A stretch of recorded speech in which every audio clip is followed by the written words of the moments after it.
I think that one of the reasons I'm so passionate about the type of work that I do, connecting people with who they are on the soul level and their sense of purpose. And and I think that because I searched for that for a long time of what I was supposed to do, changing majors, changing careers, always trying to Mhm. find the thing that was, me, and always feeling really alone and different and lost. And so when I learned to access the Akashic Records and then do the type of reading that I do, that's kind of like a soul profile, right? Your soul's blueprint. When I saw that for myself, a lot of things made more sense. Welcome to another episode of Threads of Enlightenment. I want to stop right here and welcome our guests because I know they're coming with a couple of things I deem very expensive. And as I live and get older, I understand some of the importance of time. And I want to thank Alexa for coming and spending some of this time. This commodity is so precious. Once spent, it is spent. The other is the journey. The journey is a powerful creator. It has created her and it has deposited a couple of things in her that we want access to. That is her wisdom, her knowledge, and her insight. Why? Because we want to become better human spirits while we're here on this planet. Alexa, thank you so much for coming to Threads of Enlightenment. Thanks for having me. Happy to be here. It's an absolute honor to be here in your presence. I want to offer you the opportunity to introduce yourself to the audience, and then we are going to, as I mentioned to you, I have this question, and I love to ask that question to get the input and the insight from those who answer them. So introduce yourself to the audience. Yeah, I'm Alexa, and I'm a spiritual coach and psychic medium, and I help ambitious, multi-passionate, spiritually curious people connect with their soul purpose so they can pursue a life or a business or a new career that really lights them up from the inside. I love it. And our answer to the question that I was going to ask is how do you serve mankind? And Alexa, I asked that question so that our audience can understand that this journey here on this life is not just about themselves. And I always encourage them to stop being selfish. Get out there and learn who you are first and then become a servant. As our custom here is to go back. I like going back because I call it the beginnings of our beginning. And that is the family unit. This place, Alexa, we're going to learn a couple of things. We're going to learn how to make and all kinds of things like, yeah, we learn about communication skills. We learn about our belief system. We kind of, our modus operandi, how we are going to show up on a daily basis. A lot of trauma happens around this time as well. And that gives us certain perspective as we move through life. What was your family unit like? So I was the oldest of three kids, and my dad has a gigantic, like Italian Portuguese family. And so I grew up with lots of aunts and uncles. He has 8 siblings. And so, yeah, huge, huge family holidays and family vacations. And But my, as but one my that has parents, grown up in that family, and because I know about huge family, I have one myself. And as a elder, and I am also the firstborn in my family, we kind of sometimes take on these roles that as a elder of the family, and it's we pick it up maybe because of something we saw in our family. We start to try to emulate ourselves in that particular thing. One is protector of our family, our kids, little siblings, and all these different things. Did you pick up anything, Alex? oh, definitely. Yeah. I was the leader from the time I was like really young. I was the oldest. So of all like my cousins, the oldest woman and the oldest female. And then the two cousins that were older than me weren't around that much. So I very much took on the role of like leader among my cousins. And then also with my siblings, I was always And planning. as the leader, how did you show up to your friends? I know your family, you are, you're the leader within that group, but to your friends, what was your role and your modus as far as your communication skills with them? That's a good question. I suppose I've always been an instigator of, of creative plans. Yeah, I think very much an instigator and an idea person when it comes to, hey, we should do this thing. I love how you said that. I'm just nonchalant. Oh, I was the one that started a lot of problems. I get people all motivated, if you will. So, as one that is moving through life this way, I mean, and again, being in a family unit in such a large family, and when family is the anchor, if you will, that one holds on to as we're moving through life. And I love that type of approach anyway, as far as I have a big family. And I just love that because I learned so much from them. As you're moving through your life and you're going towards your independence, if you will, and you're heading into high school, getting around at your college. What was your mindset around there? Again, it being the instigator and one who likes to tug at people's, hem, if you will. What was this young woman like at that point in time in her? Yeah, I've always been really independent, and my parents split when I was like 14, I think, and my mom moved away. And Mhm. so it was me and my dad and my brother, and my sister had moved in with my mom. So I was sort of becoming more and more independent, just even in high school, because I would be helping out with my brother, who's 5 years younger. And so, yeah, just super independent. I lived in a really small town, and most people stayed and went to college or like in that small town. And I was one of like three people out of my like 600 people in my class that left the state. I left California. I went to University of Colorado. I had never even been. Like I just, I'd attended like a information meeting with my dad, and we decided that it was the right thing. So, yeah, he just put me on a plane when it came time for freshman year of college, and off I went. So, yeah, just really independent and just ready to go. It didn't really like occur to me that that was, different until other people pointed it out. So here's this independent girl and ready to go. You got into Colorado. I love Colorado, one of my favorite places on the planet, by the way. Yeah. Now that place, what part of Colorado did you land, if you will? Boulder. Yeah. I went to University of Colorado in Boulder.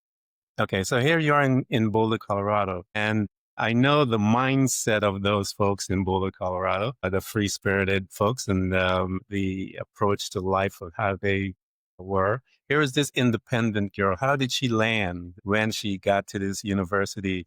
I want to know, what field of study did you pick, and why did you pick that? I don't think I chose right away. I didn't really know what I wanted to do. And so I was just taking a lot of different classes that I think I didn't decide. I changed my major quite a bit, but I started out, I think, with international affairs with a minor in French because I had taken French for like all of junior high and high school and really liked it. Hmm? And so when I found out that international affairs, there was a lot of different subjects included in that major.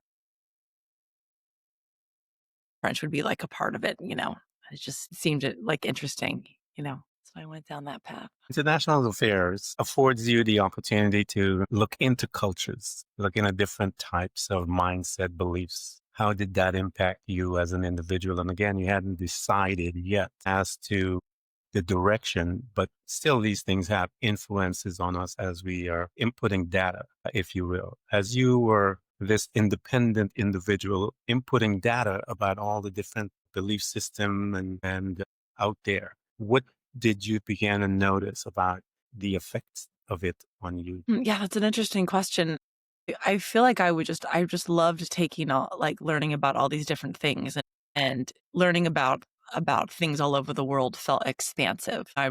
I really wanted to travel. And so yeah, it just felt really exciting and expansive to learn about all these different things that I didn't really have access to until I got to college. Because Wanting to travel, there did was you? the internet. There wasn't the Yeah. internet like there was today. I started college in 2000, so it was like I had this tiny little laptop, and we don't have we don't have all the information, on YouTube and all that, at our fingertips that kids have today. And so, yeah, it was like a whole new world going to college. You mentioned that you wanted to travel. Did you, at around that time, did you get an opportunity to do any type of traveling at all? I ended up not until senior year, and then I went to France for a couple Mhm. weeks. How was that? And here you are. Okay, this young girl, this woman actually, she has been dabbling in the French for a while since way back, and here you are. You got an opportunity to land there because I remember speaking it in high school and stuff like that, and out of college. And if you start now, I would look at you like if you're speaking something I don't understand. Whereas before I would understand it and I could communicate and stuff like that. I haven't used it, as they say. When you got there, how was it for this young woman that has been on the outskirts looking out, doing some studies about international affairs, and here you are, the romantic city of the world? Yeah, I loved it. It was amazing. I went by myself, and I was in Paris for a week and then went to southern France, and it was amazing. But I flew into, I think, Germany, and then took a flight from Germany to Paris, like a layover. Yeah. And I didn't know, I think, what time it was, or I was sitting on the plane and there was a Frenchman next to me, And it took me like 10 minutes to like Hmm. take deep breaths and build up the courage to speak to him because here it was like a real live French person after I had Yeah. studied for all these years just to ask him what the time was. So yeah, it was pretty funny. When you did that,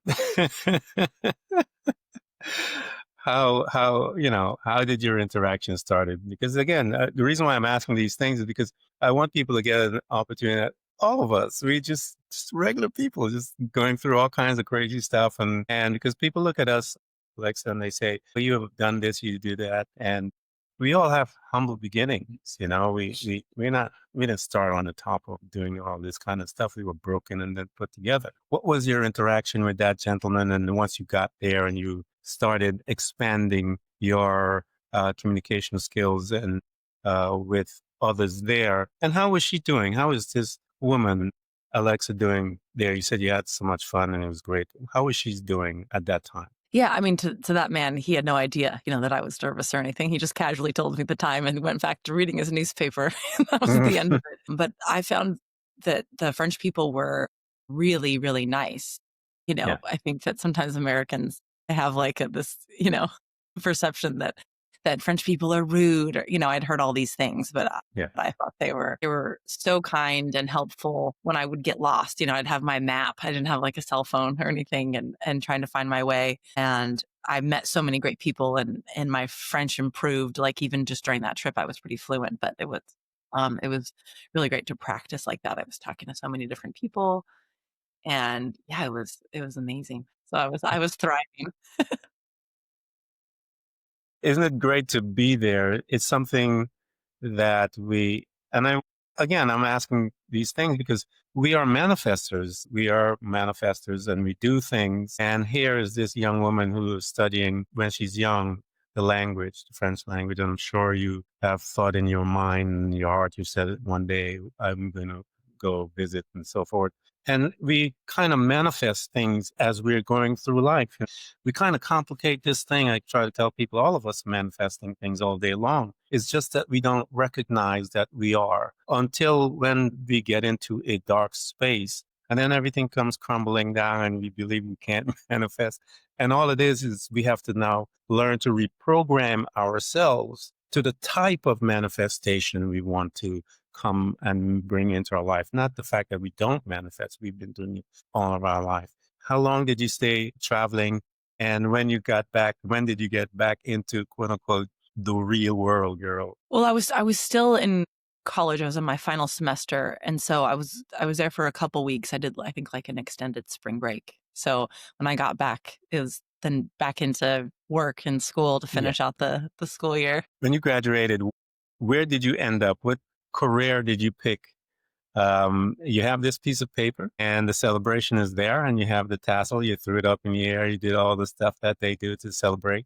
And then you have the world standing before you. What degree did you have and where did you end up as your first encounter, quote unquote, in the professional realm as far as your work skills? So I went to law school from college. So I went to UCLA law school that the following fall semester. And I was only there for one semester. I loved law school.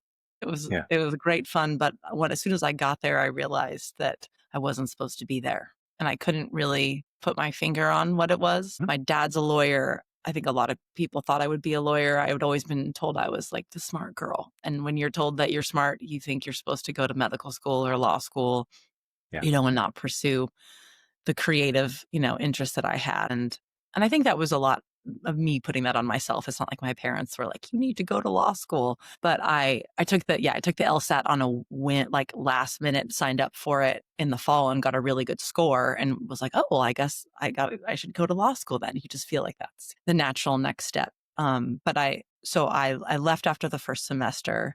Like I got my grades and you could take like a 2-year leave and come back, no questions asked and finish your law degree if you wanted. So I left and I started teaching high school in Mhm. LA. So I was teaching in South Central, like high school English for the next 6 years. Nice area you picked. Yeah. How So I was just it? stayed in LA. It was It was a wild ride. It was a wild ride.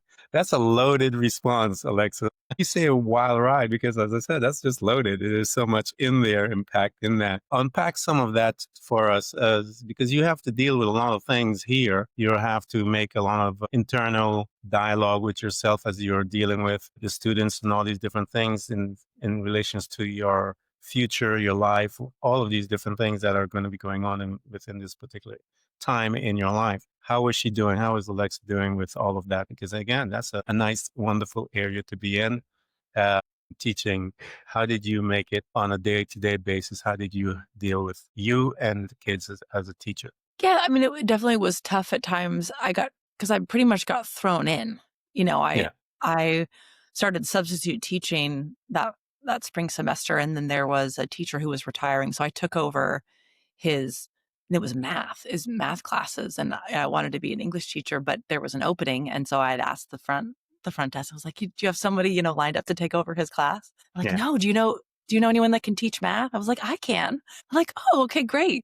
And so this was like in, March or whatever. And so then I would be coming home in the evening. I would be studying. There were three different math classes. It was algebra, geometry, algebra 2 that I had to teach. And so I would be studying the textbooks the night before to be ready to teach the lesson the next day. And so that was just to, just to get in, just to yeah, have a steady job and not have to worry about, getting sent to different schools every day. And then I got a job as an English teacher, and I hadn't even started my credentialing program. So it was, just figuring it out, like, yeah, you know, going by the seat of my pants, for the first couple months of that. And then my credentialing program started. So then I would be working on my credential while I was in the classroom teaching. And so it was baptism by fire, and it was exciting. And I liked, getting to be creative with teaching the lessons and all of that. But it was also sometimes the kids are really tough, and at the end of my second year teaching, I ended up like accidentally starting this like movement to get the principal fired. And so, yeah. And so it ended up, getting caught up in this crazy movement. The principal of the school was, I had to say, he was an evil man.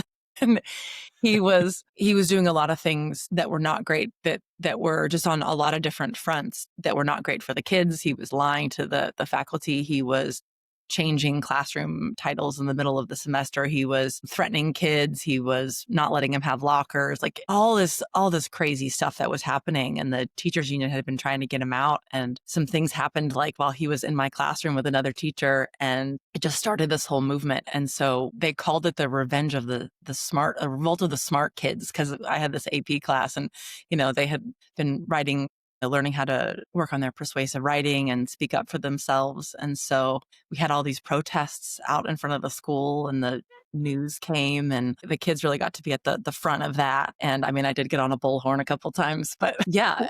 So eventually, he got, What an instigator. You weren't kidding. I was, yeah. You weren't kidding when you said you were a instigator as this young woman. So we see that this crusader, if you will, this instigator, is Yeah. still a part of your being. One of the reasons, Alexa, I ask these questions because I want us to identify that there's threads that govern us as individuals all through our lives. It rides with us and walk with us through our life. And those threads, as we get into our personal development and so forth, they become a great part of our identity that we have an opportunity to engage and have a lot of fun with. Uh, Yours is I love it. It's just so much fun packed in that instigator word. Talk to me as to when, if you will, when you start on your journey, that time that one happens. And I tell people the journey usually happens because there are red flags that we ignore through our lives when those warnings or whatever format they come, trying to alert us to certain things. And then as Bolero, that song Bolero, I tell people, it just have these nice little tapping, and then all of a sudden we have symbols. We'll be crashing our lives all over the place, and we are at the bottom of the ocean, and we want to know how we got there. And we've just been ignoring all the red flags, all the other for many years. What was your introduction, if you will, Alexa, to the awakening, your journey? What was that? Yeah, I was like, I think I was 38 years old, and 'cause I had not really been into spirituality or any of that. My gifts weren't open. I was just, living my muggle life as a professional creative. So after teaching, I then worked at a video game company. I was a writer and director and producer and all that, and then was a creative director at an ad agency and was happily doing that. And then my mom had suggested I see this like psychic healer basically over the phone. And I was intrigued for a couple of reasons. And so I had that session. And during that session, that's when I kind of really had my eyes open to the whole thing. It was a really like profound session. And I kind of Yeah, left realizing that there was a lot more to the universe and myself and everything that I had kind of thought before. yeah. And once that, as I mentioned, that awakening takes place in you from that session, and you were now aware, if you will, that there's more. What was your daily life after that again? Because once you are tapped on the shoulder and life becomes different at that space, how did you begin to manage your days? How did you begin to incorporate that new knowledge in your daily life, if you will? I started following breadcrumbs. I kept seeing her on a somewhat regular basis, like for the next year, and I just started learning about crystals and angels and different elements of spirituality, and just getting really curious about how everything fits together, and getting curious about developing my psychic gifts, feeling like there was something there, starting to slowly incorporate different things into my and Yeah. How did it affect you? What was the evidence, if you will, that you began to notice in your life? Again, because I try to educate folks that usually a servant, once they come out on the other side, they have gone through some stuff and they are their first client, if you will. That they have been able to try this and make adjustments and come out with a process that suits them, that is tailored to their being. And that is why they become so effective, because it's tailored to their being. How, as you were applying these knowledge that you gained, what did you begin to notice in your life and the outcome that you began to witness as one that is beginning to become a practitioner of your knowledge that you're gaining? Well, I think that one of the reasons I'm so passionate about the type of work that I do, connecting people with who they are on the soul level and their sense of purpose, and I think that because I searched for that for a long time of what I was supposed to do, changing majors, changing careers, always trying to Hmm. find the thing that was, me, and always feeling really alone and different and lost, and like just trying to figure it out. And really interested in a lot of different things. And so when I learned to access the Akashic Records and then do the type of reading that I do, that's kind of like a soul profile, right? Your soul's blueprint. When I saw that for myself, a lot of things made more sense because I Hmm. saw who I was on the soul level and how all those different things fit together and what they were like building towards, from in my role as a spiritual coach. And so because of that, it was so empowering to see, my life lessons and also, how that related to my family, doing the readings for my parents and my husband and my daughter and my brother, like how all of those, like what makes us who we are on the soul level, how that was reflected in our relationships with each other. So everything just made so much more sense. And so that's why I love using the Akashic records and connecting with people with who they are on the soul level, because I think it could be so validating and empowering for understanding your life and where you've been and where you can go next. Yeah. I was talking to my son today, and we were talking about, he lives here in Vietnam, and usually I get up in the morning and I'm do my exercise and walking on the beach out here. And Alexa, 5:30 in the morning, there are these young girls, and the beach is just packed with them, taking pictures and selfies and all kinds of wonderful things as they're doing that. Like some of the saddest things I've ever seen is they are focusing so much on the exterior and looking for validation and missing the entire thing of who they truly are at a soul level, and how painful it is in society that everyone is chasing this validation, this just a shell of it, not really understanding are even interested in the pursuit of becoming acquainted with their soul and to who they are to that level. As you are practicing this art, and you're seeing the connection with your family and all of who you are in relations to the self and the soul once you are accessing all of this data.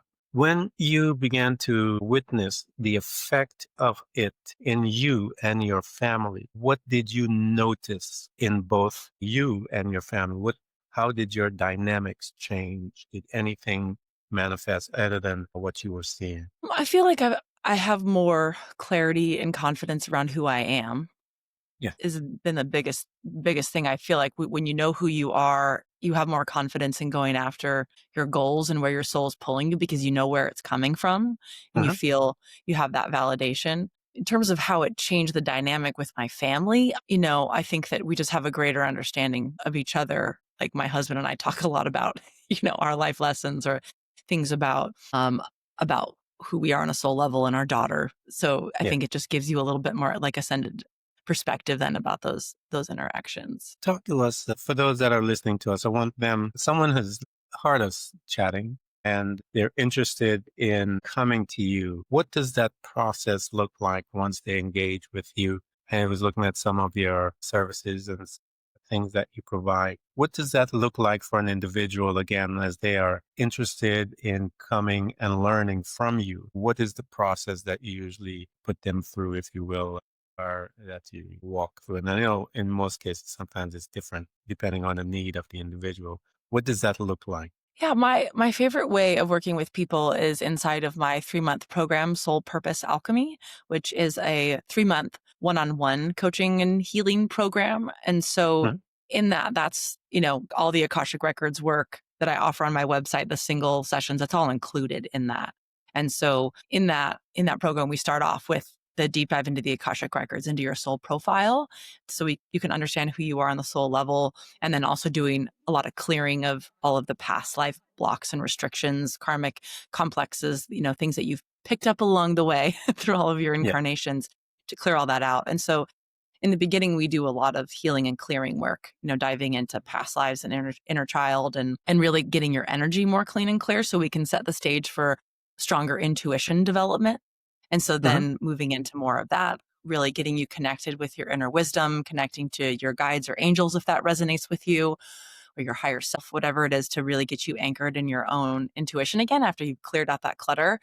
And then again, still using the Akashic Records as a guide to create a plan, an action plan for moving forward for how you want to manifest your next level of reality. So if you're wanting to build a business or have a new career, or whatever it is that you want to change in your life, that you want to yeah, upgrade, then walking through my soul purpose clarity sort of yeah, formula, that those steps we walk through to give you a really clear vision of your gifts, your energy, your story, and then what community you are here to serve and engage with. And so you can create a really clear vision for that. And part of that is connecting you with your soul's manifesting blueprint, like how yeah, your soul is uniquely designed to manifest, because we're all designed to do that in a little bit different way. There's not mhm, like a one size fits all. So if you found that you followed other manifestation teachers or you've tried different strategies, like you did the vision board and it didn't work, then that's just because that's not the right way for your soul. And so using that as a guide, then we create that action plan for how you can manifest that dream career, or business or love. yeah. For those laymen that are not there, give them a little more insight as to the Akashic record and what it is and how it relates to an individual. For those that are listening to us. Yeah, so the Akashic Records are an energetic library of every decision that your soul has ever made across all lifetimes, and also includes your soul's blueprint. So what you were, what your soul was like at the moment of creation, and what is your Mhm. sort of that's your home base. And so we can get sort of away from our soul's blueprint by making decisions that are not in alignment with that. So yeah, it's just a record of everything that's ever happened, basically. Yeah, usually we stray away from that, as you state, Alexa, by the decisions that we make Yeah. on this planet. and in this Yeah. plane right here. And when you are realigned, if you will, to the original state, then you're able to become more effective in what you are here to do. I tell people that you Absolutely. have to, one of the things that is the main programmers tell us, we have society's program or we have religion, all these different things, but they tell us how we um, ought to think and behave and all these different things. And so when we began to operate in the natural realm, if you will, and go through our programming of this here, what Alexa does is to kind of switch you back, but it's a you have to go through that. You have to be willing to get there, and usually the journey is what allows us the opportunity to get there. The journey meaning that we are seeking something more than just this natural program that they've been telling us all our lives. And as Alexa said, she was always wanting more answers and so forth. Anyone that has those type things, someone like Alexa is a good individual to get in contact with, to put you, align you in the original state that you and I were brought into so that you can have access to all that data that is out there about you because you have been here or you have been in existence for a pretty long time. This on this plane is just a few years, 80, 90, 100 years, if some of us are lucky, but you have been around for long. Here you are, Alexis. You've been doing this thing, Alexa, for many years now. You have watched many come and you're able to realign them, if you will. Give us a picture, if you will, one of those moments that someone has showed up in your space and you were able to, for lack of a better word, you were able to move the needle of their perception about their life and their beliefs and so forth. You're able to move that needle to switch it to that new belief, that new perspective. And once they made that switch, they were able to express themselves at a freer, deeper level. Invite us to one of those situations. What did it look like and how did it change that individual? I think, my clients always experience a big transformation. One recent client, when she came to me, she had like no faith left in the universe. Her husband had bought her a session with me, like a single session, spirit session, and she was really down on everything. She had just rented space in an art studio to really pursue that, like not as a full-time thing, but she's a graphic designer and wanted, to be able to work on her art in this space. And as soon as she did that, she was just totally blocked and paralyzed to create and couldn't even like bring herself to go into that studio. She was dealing with all these different things that were just like blocking her from really moving forward. And so after working together, and she went into part 2 of the program, but by the end, she was like a different person. She had so much trust in the universe. She was reading all these books. She was going to her art studio twice a week and creating, and her business, her other business was booming in a way that it hadn't before. And she just, her whole energy had just shifted. Well, I love those stories because you guys are listening to us. You hear, and I had her tell that so that when you show up, you will have your story just like this woman. And many of you are not sure where you're at. You are in pain. You're not, you're confused. You're sick and tired, as she said. And one of the things that I always tell people, when you get to a place where you're sick and tired of being sick and tired, usually that's the place you've come where you've run out of all of your excuses. Until you get there, you're not ready. Because if you are there and you make an excuse, you're not ready.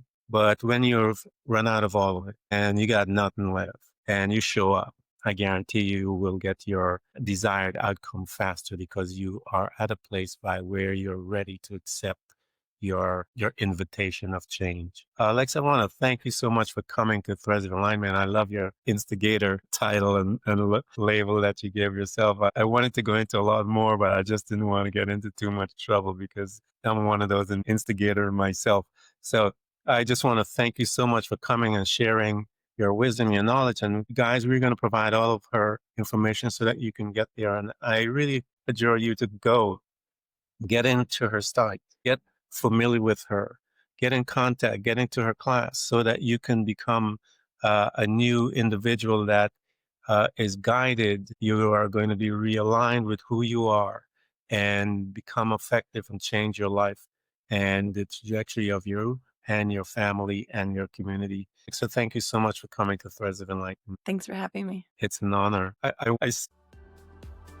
Thanks for tuning in to Threads of Enlightenment with Ken Primus. Hopefully you're now feeling more empowered to overcome the challenges in your life, whatever they may be. Share that inspiration with others by telling them about this podcast, rating it, and of course, remember to subscribe so you don't miss a single episode. For more connection, you can find us on Facebook and Instagram by searching for Threads of Enlightenment. Until next time, stay enlightened.